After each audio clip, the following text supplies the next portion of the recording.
1 अप्रैल 2026 से इंडिया में नया इनकम टैक्स एक्ट इफेक्टिव हो चुका है और इसके बाद बहुत सारे लोग कंफ्यूज है।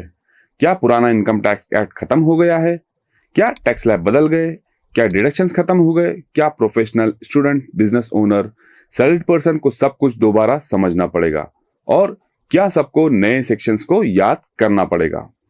अगर आप भी इसी कंफ्यूजन में हैं तो इस वीडियो में मैं आपको न्यू इनकम टैक्स एक्ट 2025 को सिंपल लैंग्वेज में एक्सप्लेन करूंगा, वो भी बिना अननेसेसरी लीगल लैंग्वेज के। और सबसे इंपॉर्टेंट, मैं आपको बताऊंगा क्या एक्चुअल में कुछ बदला है या सिर्फ नाम और स्ट्रक्चर चेंज है। पार्ट 1 में हम देखेंगे न्यू इनकम टैक्स एक्ट क्यों लाया गया है। सबसे पहले बेसिक चीज समझिए। पुराना इनकम टैक्स एक्ट 1961 का था। अब सोचिए 1961 से लेकर अब कितनी बार अमेंडमेंट्स हुए होंगे, कितने provisos, explanations, cross reference, exceptions, special cases add हुए होंगे। रिजल्ट क्या हुआ? लॉ इतना बल्कि और टेक्निकल हो गया कि common tax payer confuse, students confuse, business owner confuse और ऑनेस्टली कई बार प्रोफेशनल को भी सेक्शन ट्रेस करने में टाइम लगता था। इसीलिए गवर्नमेंट ने एक simplified, reorganise, reader friendly law लाया है। सबसे इंपॉर्टेंट बात, गवर्नमेंट का ऑफिशियल स्टैंड ये है कि न्यू लॉ का मेन पर्पस सिंप्लीफिकेशन है, ना कि कोई मेजर टैक्स पॉलिसी चेंज। मतलब ये कि कोई ऐसा लॉ नहीं है जो सडनली आपका पूरा टैक्स सिस्टम को उलट-पुलट कर देगा। सिंपल लाइन में, टैक्स का सिस्टम लार्जली सेम है, लेकिन उनको पढ़ने लायक बनाया गया है। और ऑनेस्टली ये लाइन आपको पूरा वीडियो समझने में हेल्प करेगी। पार्ट 2, क्या बदला है और क्या सेम है। पहले समझिए क्या सेम है। टैक्स का बेसिक फ्रेमवर्क सेम है। Income tax head, overall structure जैसे कि salary income, business act, house property income etcetera same है। इंडिविजुअल टैक्सेशन का कंसेप्ट भी सेम है। टैक्स एडमिनिस्ट्रेशन का बेसिक मॉडल, ऑफेंसेस, पेनल्टीज के ब्रॉड स्ट्रक्चर, ये सब आज भी सेम है। और अगर आप सोच रहे थे नया लॉ आ गया है मतलब अब टैक्स का पूरा सिस्टम नया हो गया है, तो आंसर है नहीं। स्ट्रक्चर सिंप्लीफाई हुआ है, टैक्स का डीएनए लार्जली सेम है। अब आते हैं क्या एक्चुअल में बदला है। लीगल लैंग्वेज को कंपैरेटिवली सिंपलर और क्लियरर बनाया गया है। प्रोविजन को ज्यादा लॉजिकल ऑर्डर में अरेंज किया गया है। लॉ को ज्यादा कॉम्पैक्ट और इजी टू रीड बनाने की कोशिश हुई है। और अब कॉमन टैक्स पर और प्रोफेशनल्स के लिए लॉ में रिलेवेंट प्रोविजंस ढूंढना कंपैरेटिवली इजियर हो गया है। पार्ट 3, सेक्शन नंबर्स का चेंज होना। बहुत लोगों को सबसे पहले शॉक ये लग रहा है कि अरे सेक्शन 80C किधर गया, सेक्शन 1014 का क्या हुआ, सेक्शन 44AD का क्या, पुराने सेक्शंस का रेफरेंस अब कहां मिलेगा?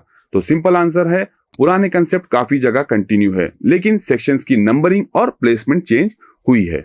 मतलब कंसेप्ट सेम है, टैक्स ट्रीटमेंट सेम है, बट रेफरेंस लोकेशन चेंज है, पर खत्म नहीं है। और इसीलिए व्हाट्सएप यूनिवर्सिटी पे लोग बोल रहे हैं ये सेक्शन खत्म हो गया या अब ये डिडक्शन नहीं मिलेगा। उन सब बातों को ब्लाइंडली बिलीव मत कीजिए, क्योंकि ऑफिशियली इनकम टैक्स डिपार्टमेंट ने नेविगेटर मैपिंग यूटिलिटी दी हुई है, जिससे ओल्ड लॉ और न्यू लॉ के प्रोविजंस को कंपेयर या मैप किया जा सकता है। पार्ट 4, कॉमन टैक्स पेयर के लिए सबसे इंपॉर्टेंट इंपैक्ट क्या रहेगा। देखो, प्रैक्टिकल लाइफ की बात करें तो आपको न्यू टैक्स लॉ में सबसे ज्यादा किस बात का ध्यान रखना चाहिए। पहला, डॉक्यूमेंटेशन। आपके पास सभी लीगल और ऑथेंटिक डॉक्यूमेंट होना चाहिए for your safety. Second, matching, क्योंकि आज के टाइम पे नोटिस का बहुत बड़ा रीजन टैक्स चोरी नहीं बल्कि डाटा मिसमैच, रॉन्ग रिपोर्टिंग या इनकम्प्लीट डिस्क्लोजर होते हैं।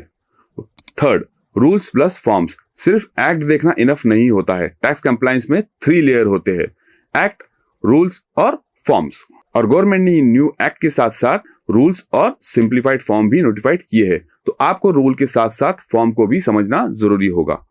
Fourth, digital record. आज के टाइम पे email, invoice, UPI trail, broker statement, AIS, bank data, bank entry, ये सब आपके टैक्स प्रोफाइल का पार्ट बन चुके हैं। तो अगर आप फ्रीलांसर है, इन्वेस्टर है, सैलरी वाले है या बिजनेस ओनर है, तो आपको अपने डिजिटल रिकॉर्ड को क्लीन रखना पड़ेगा। तो ओवरऑल कंक्लूजन ये है, न्यू इनकम टैक्स एक्ट 2025 का मतलब ये नहीं कि आपका पूरा टैक्स सिस्टम बदल गया है, सब डिडक्शन खत्म हो गए हैं या आपको जीरो से टैक्स लॉ सीखना पड़ेगा। रियल मीनिंग ये है, लॉ सिंप्लीफायर हुआ है, स्ट्रक्चर क्लियर हुए हैं और कंप्लायंस और अंडरस्टैंडिंग इंप्रूव करने की कोशिश हुई है। तो हमने देखा ये न्यू इनकम टैक्स एक्ट क्यों लाया गया है, क्या बदला, क्या सेम है और इसका इम्पैक्ट क्या होगा कॉमन टैक्स पेयर के ऊपर। आई होप आपको ये बेसिक इन्फॉर्मेशन मिल चुकी होगी, और अगर आप इस टॉपिक को और प्रैक्टिकल तरीके से समझना चाहते हो तो मेरी नेक्स्ट 2 वीडियोस को मिस मत करिएगा। और हाँ, वीडियो हेल्पफुल लगी हो तो लाइक, शेयर और सब्सक्राइब जरूर कर दीजिए।